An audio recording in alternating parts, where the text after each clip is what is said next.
Año 1976. Jesús vivió y murió en Cachemira. ¿Te ha dado muchos disgustos este libro? A mí no, a muchos lectores sí. Sí, según este libro, Jesús no murió en la cruz, sino en Cachemira, a edad avanzada, de muerte natural y dejando descendencia. ¿Todo esto es cierto? Y yo no digo en el libro que todo esto sea cierto. Digo que existe una documentación amplia que indica que esto sí sucedió. También digo al final del libro que al 100% no se puede demostrar y que falta muchísimos más estudios, que falta un congreso mundial realmente de especialistas en el tema que lo estudie. Y lo que hice con el libro es aportar toda la documentación que existe sobre el tema que yo he podido encontrar, porque era un tema que se desconocía y que sin embargo en Oriente se conocía, en Cachemira se conocía. Hay una secta concreta de los Ahmadiyas musulmanes, que son los disidentes del Islam, que investigan este fenómeno, esta posibilidad desde finales del siglo pasado. Y bueno, existía una documentación oculta al conocimiento occidental que me parecía interesante aportar, y es lo que hice en el libro. Dejo sentado una vez más que me importa un pimiento hablando claro si Jesús murió en la cruz o no murió en la cruz, y porque simplemente no me parece tan trascendente ni tan trágico el personaje Jesús como para que tantísimos millones de personas pues dependan de él para su felicidad personal.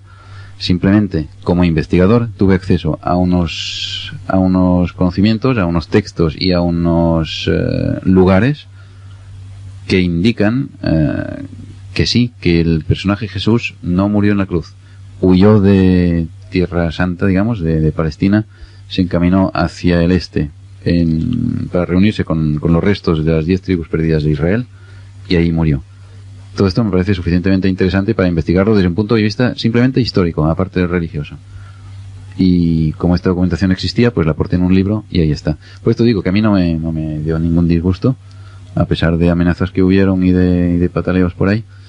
Pero no, lo que sí lo siento por la gente que se ha disgustado a raíz de saber esto. Pero bueno, si el conocimiento disgusta o hace daño, y yo siempre digo, la gente que le ha hecho daño a este libro, que hay bastantes, según me he enterado luego, y pues el daño no creo que se lo haya hecho yo aportándole una documentación, sino que el daño si acaso lo tenían antes por estar creyendo en algo que se ha tambaleado un poco al leer este libro. Entonces que no era tan firme esta fe que tenían. Tú realmente en tu libro propones una reunión o un congreso mundial sobre el tema de Jesús. De Jesús, sí.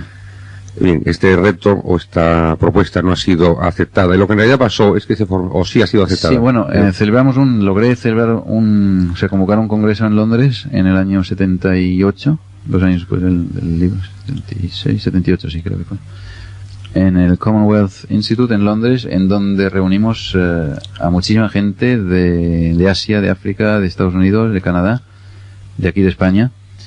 Pero lo lamentable era que era muchísima gente musulmana. Era un congreso organizado por musulmanes, en la cual estuvieron como observadores católicos, protestantes y gentes de otras confesiones, pero como observadores. Y lo bonito habría sido que hubieran intervenido. Aparte de que era únicamente gente religiosa la que estaba asistiendo. El presidente del congreso fue Zafrullah Khan, que fue el presidente del Congreso Internacional de la Haya durante muchos años. Pero bueno, también era musulmán. O sea, lo que me quejo es que solamente era los speakers, los conferenciantes eran musulmanes, y yo, que no soy musulmán, y bueno, pero que faltaban otros. Y no solamente religiosos, sino que intervinieran médicos que puedan hablar de la muerte de Jesús, que intervinieran teólogos, que intervinieran filósofos, lingüistas sobre todo, porque hay mucha parte lingüística interesante ahí, historiadores. Quiero decir que un congreso realmente de gente interesada en el tema, no solamente desde el punto de vista histórico, religioso, sino desde otros muchos puntos de vista. Que en realidad lo que ocurrió a raíz de la aparición de este libro y de la polémica subsiguiente es que se formaron dos grupos totalmente antagónicos.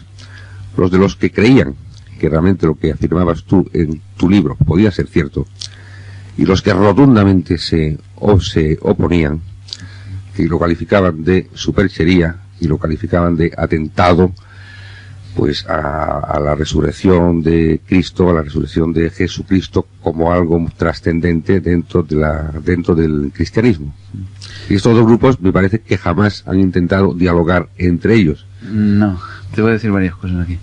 Primero, que no me quedo ni con uno ni con otro, me quedo con el de en medio, que es el que calibra que esto puede ser cierto y lo estudia si le interesa, y si no lo deja ahí aparcado y lo sabe, pero no se lo toma tan a la trágica. Luego, en cuanto a la resurrección, a todos estos, es que no hace falta leer el libro de Jesús vivo en Cachemira, no, ni toda la documentación que existe. Es que la misma Biblia no existe un solo párrafo en que haya un testigo presencial de la ascensión de Jesús a los cielos ni de la resurrección. Es decir, lo que hay son testigos presenciales en los textos bíblicos de que un cuerpo en carne y huesos, al cabo de 3 días, pues sale de esta tumba y se pasea por ahí con sus discípulos, come, hace vida normal y desaparece, sube a una montaña y lo pierden de vista. Pero que decir, cualquier teólogo consciente de su saber confirmará, y lo dice el diccionario de la Biblia de Herder, por ejemplo, que es una editorial suficientemente cristiana como para no dudar de lo que afirma, que no existe, literalmente, que no existe testimonio humano para la ascensión y la resurrección de Jesús. Que estos son cuestiones de fe y de dogma de fe, nada más. Entonces, para un investigador, el dogma de fe no sirve. Aparte de esto, me deja una cosa que no sé cuál es. Como vamos a seguir sobre el tema, ya te acordarás. Aquí en la portada del libro hay una foto que es la correspondiente a la supuesta tumba de Jesús en Srinagar, Cachemira. ¿Por qué no se permite abrir? Bueno, la tumba que hay en la portada está orientada de norte a sur, según la costumbre musulmana. Aquí hay un poco de historia. Según los textos que existen en Cachemira sobre la muerte de este personaje, Isa, que ellos identifican con Jesús, en el momento de morir se estiró en el suelo, de sentirse morir, se estiró en el suelo de este a oeste, según la costumbre judía, y le pidió a Tomás, que según toda esta hipótesis le acompañó hasta Srinagar para luego continuar, después de muerto Jesús, al sur de la India, donde ya enlaza con la historia conocida de Santo Tomás en la India, pidiéndole a Tomás que en el momento después de muerto se construya sobre él un túmulo funerario. Él se estiró de este a oeste, según esta costumbre judía, y así debe estar el cuerpo el día que se abra la tumba, si es que hay un cuerpo ahí. Sobre este túmulo se ha construido otro, esto es una cripta que actualmente es subterránea. Sobre esta cripta se ha construido otra tumba de norte a sur, según la costumbre musulmana, porque esto forma parte, es el edificio principal de un camposanto musulmán, de tumbas todas ellas orientadas de norte a sur, de gente que quería estar cerca de este gran profeta, para ellos es un gran profeta, Isa, en Cachemira, en Cachemira. Entonces lo que hay en la portada es el túmulo superior, que es falso, quiero decir que es la parte moderna, y moderna digo de siglos, construida sobre la cripta inferior, que es la que hay que abrir.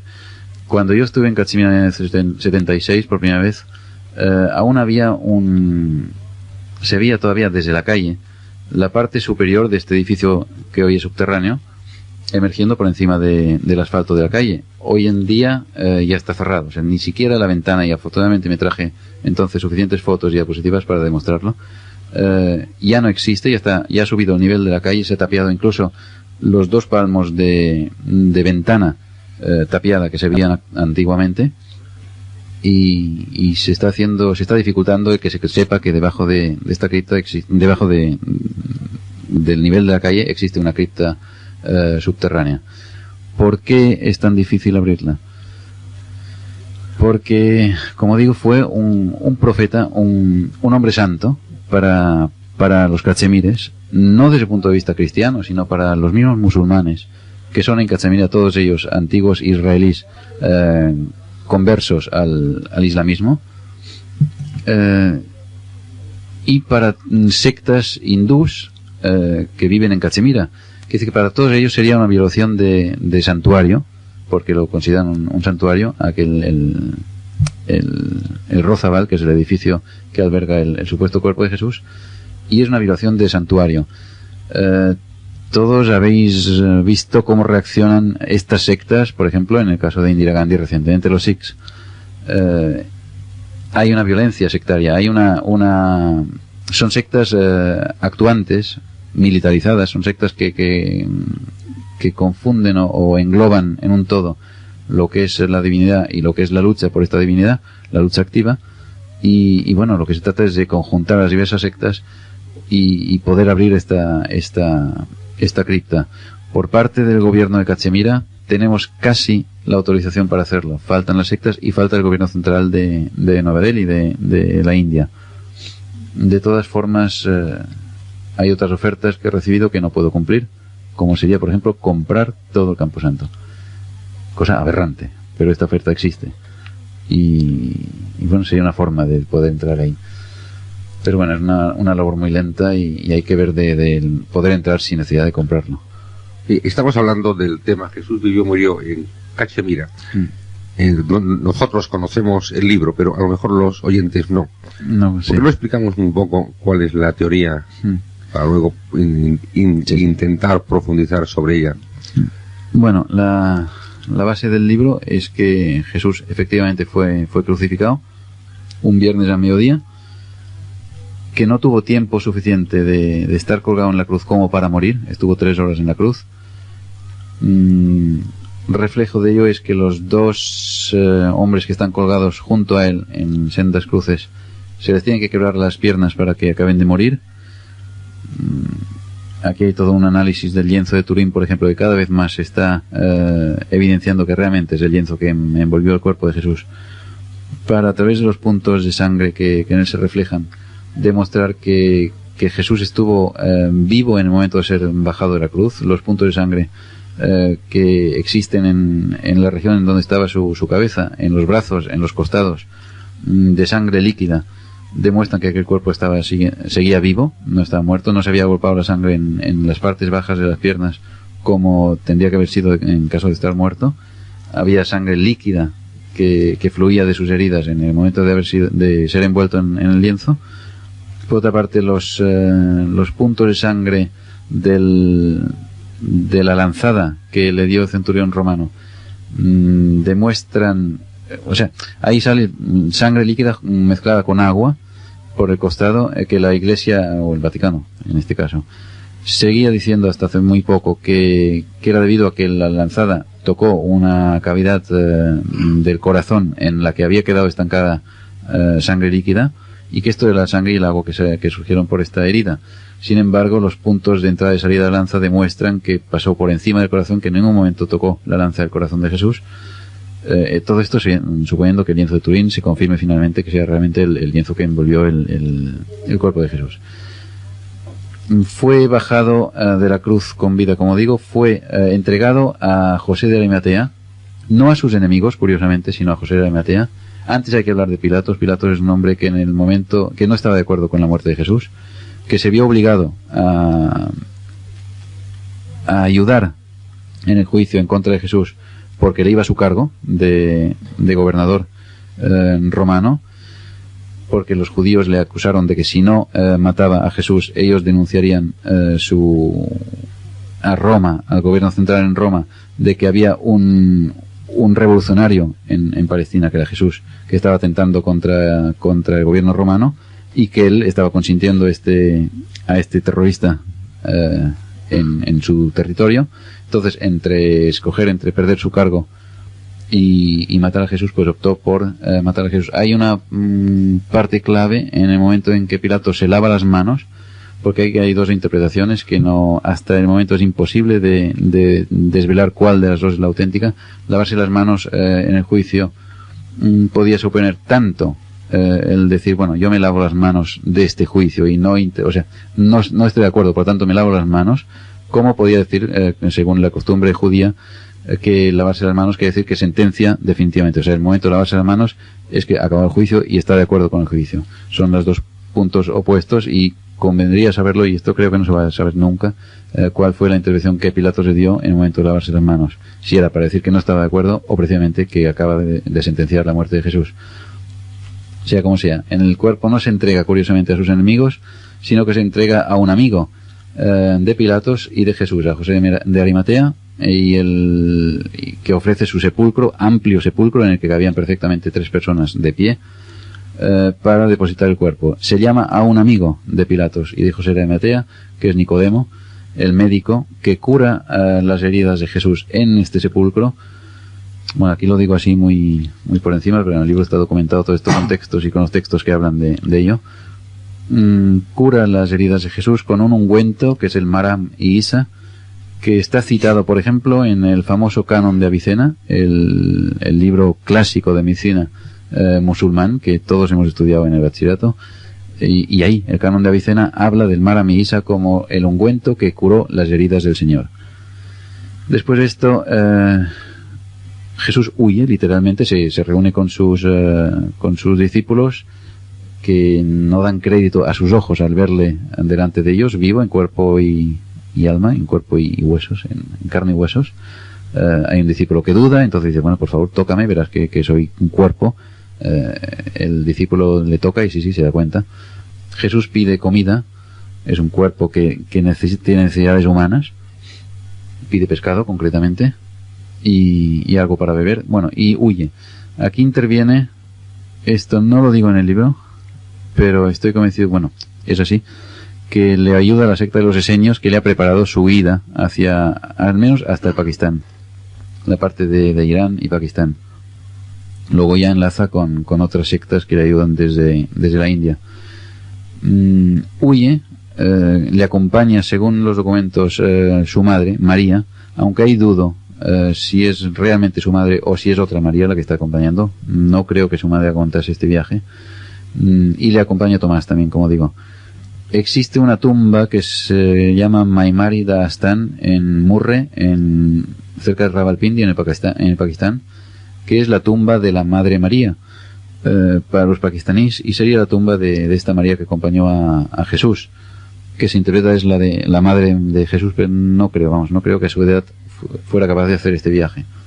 Muere ahí en Rawalpindi y Jesús continúa. Entonces hay toda una senda en Cachemira muy clara que se puede seguir, que atraviesa el Yusmark, el prado de Jesús, llega hasta Aish Muqam, que es un santuario en donde se venera el bastón de Jesús, y el Aish Muqam significa lugar de reposo de Jesús. Ahí estuvo una temporada descansando hasta continuar el viaje a la capital Srinagar, donde al final pues viviría y murió. Esta es en resumidas cuentas la historia. Lo que habéis dicho antes, apuntado antes, de que tuvo descendencia, sí, realmente yo conocía a un hombre en Srinagar que es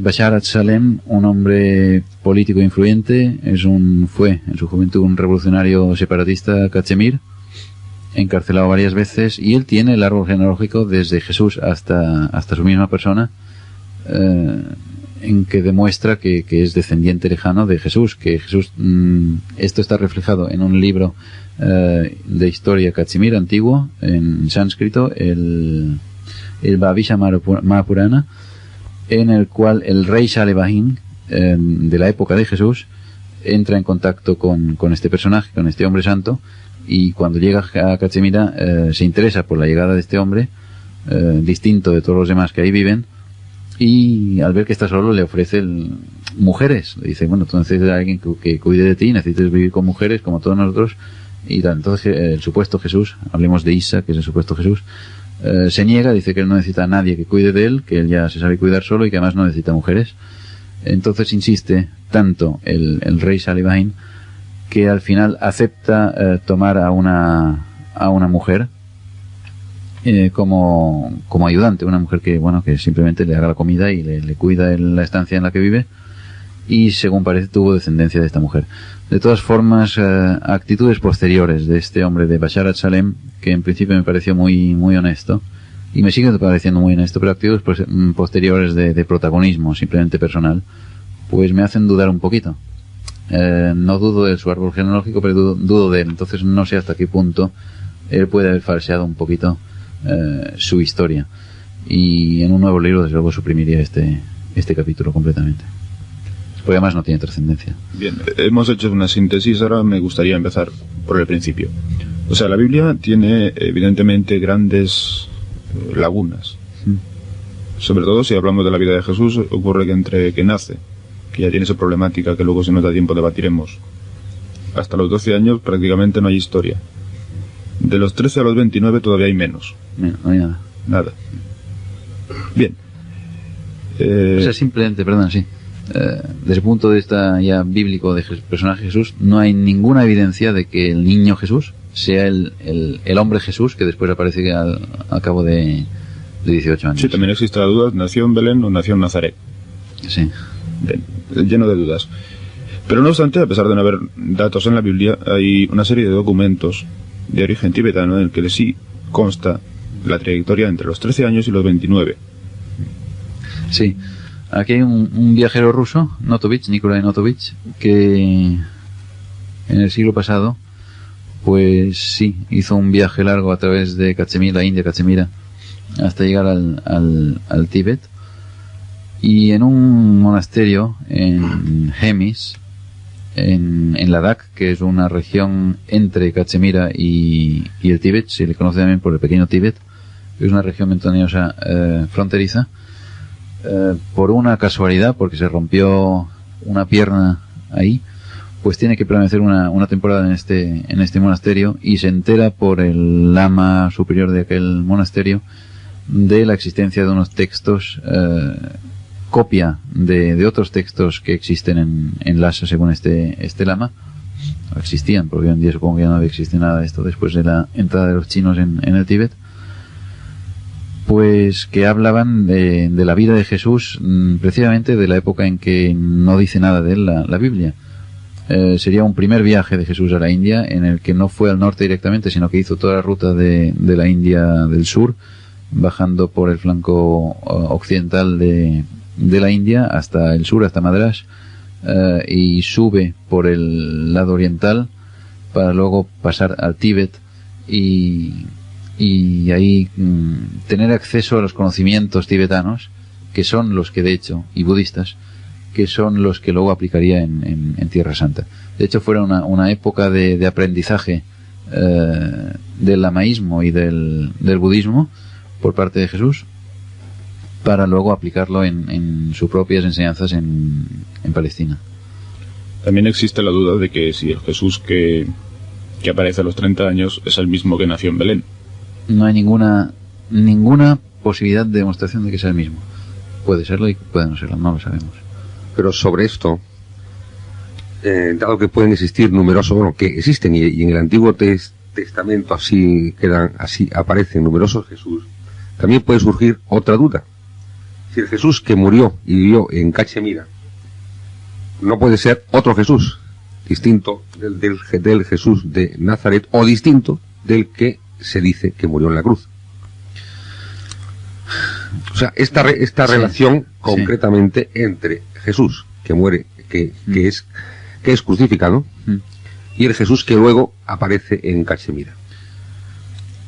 Porque si dudamos de que el Jesús que nace sea el Jesús que muere, también podemos dudar de que el Jesús que muere sea el Jesús, o sea, el Jesús que es crucificado es el que luego muere en Cachemira. De acuerdo, sí, estoy de acuerdo. Y existen lagunas y además lo digo, o sea, hablo de una salida de Jesús de la cruz con vida huyendo de Palestina, y un Isa, supuesto Jesús, que en la misma época aparece en Cachemira diciendo que procede de Occidente, que fue crucificado por sus enseñanzas en Occidente. De acuerdo. Pero aquí nos vamos ya a un concepto de Jesús como concepto infiltrado en la historia humana, indemostrable en cuanto a continuidad de personaje como tal. Y esto es importante, es decir, que lo importante de Jesús es el que parece ser un movimiento planetario, que aquí se conoce como Jesús y en otras regiones se conoce como otro personaje, y que ha tenido que infiltrarse en la historia humana, aún no sé por qué, para dar validez a un símbolo que es la cruz.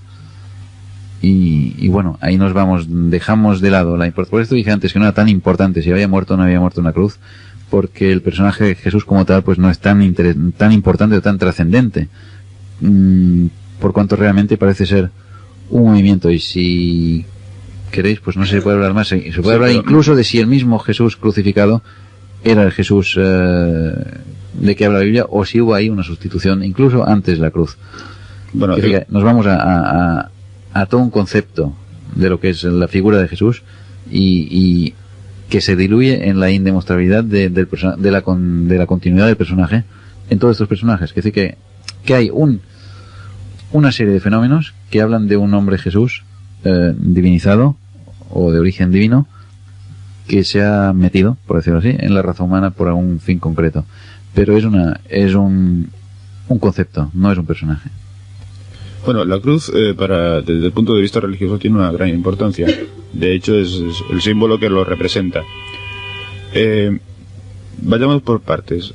Teóricamente, no había tiempo para que muriese. O sea, el hecho de crucificar a una persona no significa que se iba a morir enseguida, sino que tenía que estar X tiempo. Sí, días a veces. Días. Colgado en la cruz. Esto es otro de los datos que... No estamos en Palestina, ¿no? Al menos no estamos en época bíblica con los coches. Este es otro dato que indica que Pilato estaba protegiendo a Jesús, porque se decidió la crucifixión en un viernes a mediodía, cuando se sabía que por la noche había que descolgarlo de la cruz, porque el sábado no podía haber reos colgando en las cruces, porque era día santo para los judíos, y antes del anochecer del viernes había que bajarlos de la cruz. Entonces, o sea, se podía haber dispuesto otro día para que realmente acabase de morir en la cruz, pero no, se dispuso un día en el que había pocas horas de permanencia en la cruz y por lo tanto había que bajarlo a la fuerza. Luego tenemos el famoso detalle de la lanza. La lanza no era un pinchazo, la atravesó de banda a banda, de costado a costado. Y luego se habla del ungüento ese famoso. Realmente el destrozo que puede provocar un lanzazo que atraviesa de parte a parte, más bien para conseguir que se salven, lo que necesitaría es de una cirugía cardiovascular que teóricamente en esa época no debía existir. Si nos quedamos con cirujanos ortodoxos, sí.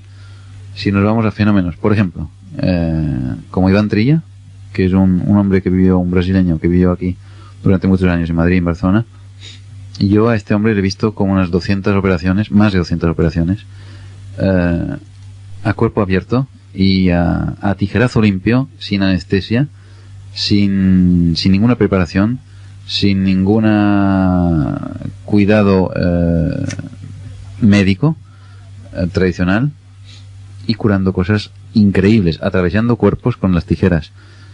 Y ahí yo creo, porque lo he visto, que esto es posible. ¿Me preguntas cómo funciona? No lo sé. Pero que hay curanderos, y hablo curanderos sin ningún sentido peyorativo, curanderos realmente, gente que curan de otra forma que los cirujanos, o que operan de otra forma que los cirujanos, los existen porque los he visto, no solo Iván Trilla. Y entonces pues hay que admitir que existen otras formas de tratar el cuerpo humano. Y bueno, quiero decir que si yo he visto que Iván Trilla hacía cosas que realmente, que además la gente le dice, tú eres Jesús porque por la forma de curar y tal, y lo dicen porque hacían milagros, realmente milagros, pues no son todos milagros, simplemente no sabemos todavía cómo funciona esta cosa, pero que funciona, esto está claro que lo he visto y doy fe, y ahora no puedo documentarlo, simplemente el que quiera verlo que vaya a verlo a él y se cerciore, porque estoy hablando ahora de lo que antes decía, que no me fío de los testigos que dicen yo he visto tal, pero bueno, es que este hombre sigue vivo. Y siguen vivos los sanadores filipinos, los auténticos, y sigue ahí María Sabina en México curando con los hongos y nadie sabe cómo, pero bueno, curan. Entonces, de acuerdo, que ortodoxamente el lanzazo tenía que haber destrozado órganos internos de Jesús, de acuerdo. Que no se curan tan fácilmente, de acuerdo. Pero que yo he visto cómo se curan estas cosas sin saber cómo se curan, o sea, no puedo decir cómo, pero que he visto cómo funciona así. Tú das una gran importancia a los ungüentos, y ahora que Enrique habló de este tema, y realmente en tu libro tú también hablas, pero no se aplicaban ungüentos, o sea, no era una práctica habitual en aquellos tiempos. Los ungüentos, sí. Sí, lo curioso es que el Marra Meisha, se conoce precisamente por el ungüento que curó las heridas del Señor. Yo te pregunto cómo se sabe que se le aplicó ese ungüento. ¿Cómo se sabe? Porque existe todavía en Cachemira, se habla todavía de este ungüento, y hay antiguos, digamos, farmacéuticos, para entendernos, que lo siguen fabricando, y como digo, el canon de Avicena habla de él claramente. Luego tenemos como prueba al famoso síndone de Turín, la sábana santa. Yo me pregunto, ¿acaso Jesús fue el único que fue envuelto en una sábana? No. Y lo digo que cada vez se parece indicarse más que es la sábana, la síndone, como se llama técnicamente. La sábana que envolvió el cuerpo de Jesús, por los análisis que se han hecho, no es el único, desde luego. Pero precisamente por lo que dice la Biblia de las heridas de Jesús, cotejadas con las marcas de sangre que existen en el lienzo de Turín, parecen indicarlo. Aparte que evidentemente es de Palestina el lienzo. Se puede decir que en Palestina hubo mucha gente que se envolvió en lienzos en aquella época y pudo haber otra gente crucificada. Simplemente que los puntos de sangre coinciden con lo que dice la Biblia en cuanto a las heridas de Jesús, del cuerpo de Jesús. Aparte de investigaciones que están haciendo los americanos de una radiación que provisto hubo en este cuerpo en el momento de ser envuelto en el lienzo. Pero ya nos vamos a otras investigaciones, ya nos vamos a que el cuerpo de Jesús tampoco era un cuerpo normal humano, que había algo en él distinto, por lo menos una radiación distinta, lo cual también puede ser importante en el momento de hablar de la lanzada, de la herida. Y ¿qué más? Sí, bueno, quiero decir, por estudios y para la inología está claro, o sea, de los pólenes que hubo en la sábana, es que es de la época de Jesús y de la zona de Palestina. Esto ha quedado claro, demostrado por un criminólogo suizo que ya está muerto ahora, Max Frey, que era el jefe de la policía, de la sección biológica de la policía criminal de Zúrich. Y bueno, él tiene todos sus estudios publicados sobre el origen realmente de la época y del lugar de la sábana de Turín.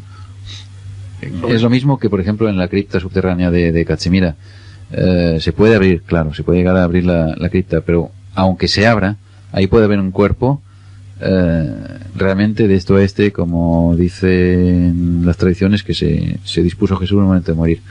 Puede incluso que haya vestigios de crucifixión en sus huesos, si es que estos huesos quedan ahí. Y todo esto no demuestra nada. Que aunque se encuentre un cuerpo con marcas de heridas de clavos en piernas y manos, y en la orientación que dicen las tradiciones, esto no es suficiente para demostrar que sea Jesús. Es simplemente un crucificado de la época, ni por carbono 14, porque el carbono 14 te demuestra en más o menos de 100 años la época. O sea, puede ser la época de Jesús, pero siempre con margen de 100 años más o menos del punto concreto. Lo que sí sirve a la inversa. Si aquel cuerpo se muestra por carbono 14, que es del siglo XIII, no es Jesús, esto está claro. Pero demostrar que sea Jesús es imposible por el cuerpo. Únicamente que hubiera, por ejemplo, un documento de la época en que dijera fehacientemente que este pues es el Jesús de Nazaret que llegó ahí y tal. Sería lo único fiable para demostrar que aquello es el cuerpo de Jesús. Siguiendo con la sábana, ha sido examinada por muchísimas personas.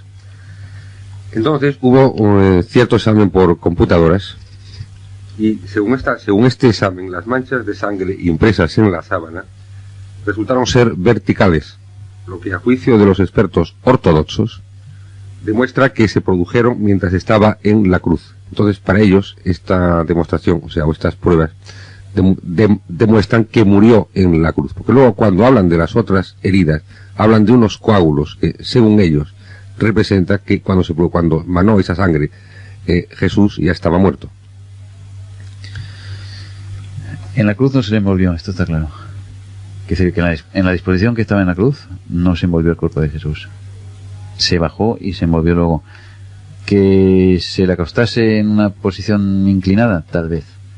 Que la sangre fuera tan líquida que aún envolviéndolo, después de bajado, siguiera en posición vertical porque aún era líquida esta sangre, es posible.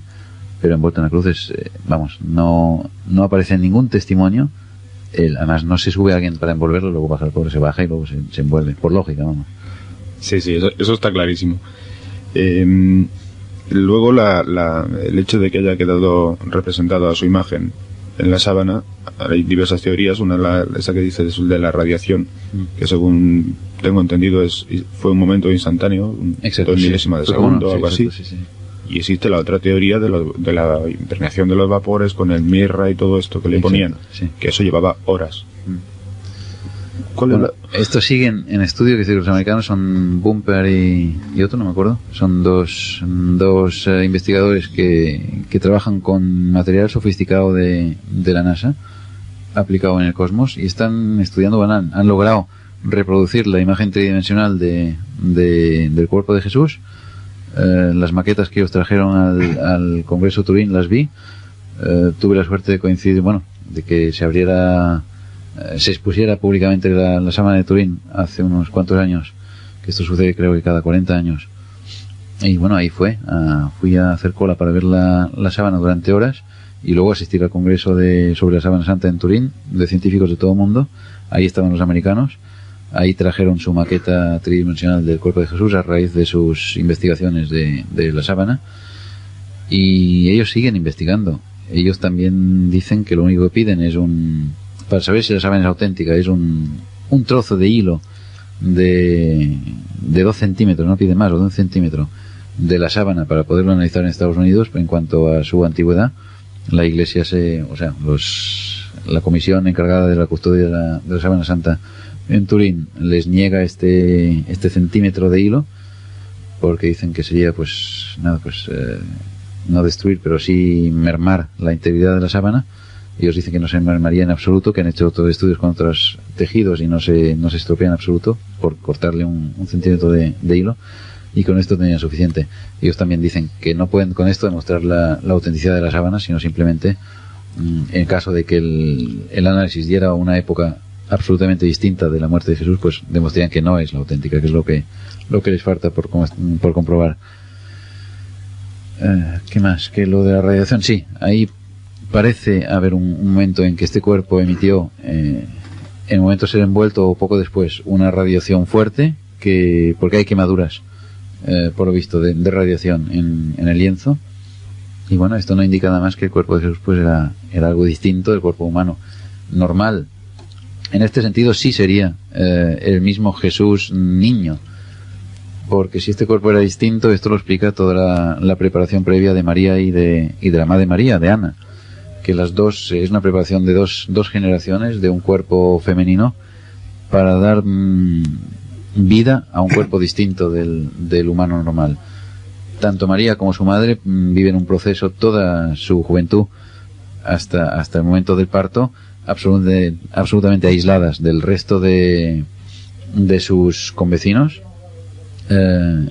María en concreto está en contacto, según los textos apócrifos, permanentemente con los ángeles. No acepta alimento de nadie más que de unos seres que ellos hablan de jóvenes, no hablan ya de ángeles, de jóvenes bajados del cielo, que le traen diariamente el alimento y cuidan de ella.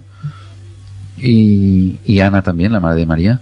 Y es un proceso de preparación de un seno materno para poder realizar en él una creación distinta a la puramente humana. O sea, hay un cruce de razas clarísimo para mí. Según determinados médicos, sobre este tema de la sangre, antes o después, ¿no? Hay determinados médicos, incluso yo he hablado con algunos médicos, y dicen que bastaría pensar que hubiese habido una fibrinolisis post-mortem para que los coágulos de sangre se deshicieran, dejando su huella de sangre, como si la herida hubiese sangrado en aquel momento. Es una teoría. Es una teoría, sí. No sé, ahí yo no soy médico y no entro. No, yo tampoco soy médico. Lo que sí parece cierto es que hemos examinado, para preparar este programa, el tema de la síndrome de la sábana. Sí. Y no sé, tú comenta luego, noto que tanto para los partidarios de la resurrección o los que creen en la no resurrección, que en realidad ahí puede estar el fondo del problema y la dificultad, la sábana, lo mismo, da argumentos a los que mantienen la teoría de que Jesús murió en la cruz y resucitó posteriormente, como los que mantienen que Jesús no resucitó, sino que simplemente no murió. Esta es mi opinión después de leer tu libro y después de leer las opiniones en contra. Sí, de acuerdo. Y vale, pero que sí que todo esto no es tan importante. ¿Entiendes? O sea, ¿haya sábana o no haya sábana? En la sábana yo la puse, hay un capítulo dedicado a la sábana para indicar que hay suficientes elementos en la misma sábana que demuestran que no murió en la cruz.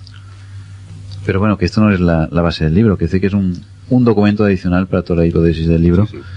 Y para Jesús mismo. Pero vamos por partes. Ni la sábana es tan importante para el libro, ni la hipótesis Cachemira es tan importante para Jesús, ni Jesús es tan importante para el ser humano. Sí, evidentemente tú pareces tener esta teoría, porque en la portada de tu libro, Las nubes del engaño, dices que consideras a Jesús, Buda, Hernán Cortés y Napoleón, o sea, los colocas como a un mismo nivel. Bueno, esto es un poco un error del hombre que hizo la publicidad en la editorial, ¿eh? O sea, Buda y Jesús sí tienen una identidad.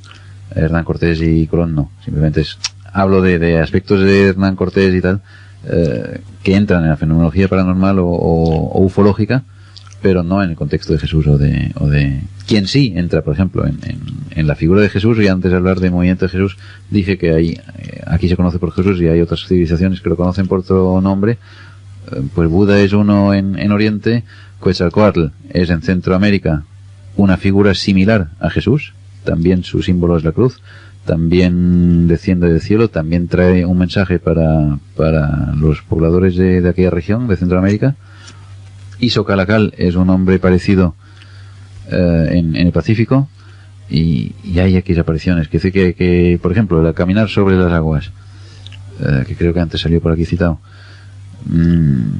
caminar sobre las aguas lo conocen los pacíficos, es decir, los habitantes del Pacífico también, y que hubo un personaje que se fue hasta la costa, hasta la orilla, y que empezó a andar sobre las aguas, y el que le seguía se hundía y dice, levántate y sígueme, y siguió. Es decir, que son esquemas, son módulos que se implantan en distintas culturas, pero son similares, sí. Bueno, tú has dicho que el tema no es quizá tan interesante, y sin embargo le hemos concedido casi todo el programa, pero yo creo que sí es interesante por dos motivos. Primero, porque en su día se creó una gran polémica, y entonces el tenerte a ti y el poder comparar tus opiniones con los criterios en contra era como muy interesante para dejarlo perder. Y luego este tema afecta a la tradición cristiana, afecta a lo que nosotros tenemos en el fondo de nuestras enseñanzas. Entonces es como bastante interesante, porque demuestra que quizá la obligación del ser humano, sea creación de quien sea, es el de investigar sobre todos los temas. Sí. No aferrarse, no aceptar dogmas. Sí, pero por esto le he dado esta importancia. A lo mejor soy demasiado atrevido, pero quiero decir que al decir que el tema de Jesús no es tan importante, quiero decir que cuidado, que cada uno es muy importante en sí mismo. Y si antes hemos hablado de las sectas, y ahora a lo mejor me paso cantidad, pero bueno, lo pienso así y lo hago.